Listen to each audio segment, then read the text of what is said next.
Jom kita tanya semua orang makanan apa yang wajib diorang makan dan makanan apa yang overrated untuk bulan Ramadan ni. Okey, untuk saya makanan yang saya selalu akan cari pada bulan Ramadan adalah roti john. Sebab saya kalau bukan bulan puasa saya takkan makan roti john. Hanya pada bulan Ramadan saja, tapi mungkin 2 kali lah. Kalau untuk makanan overrated lah pada saya ayam golek. Sebab ayam golek tu kat mana-mana boleh dapat.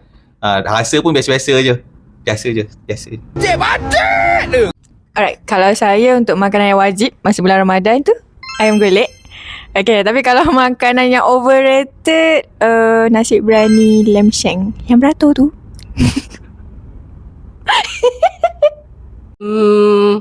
Ikan bakar, murtabak.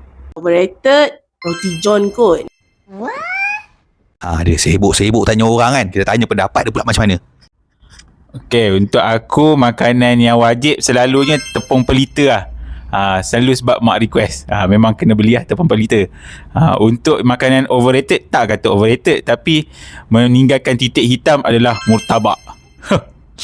Ada kisah hitam.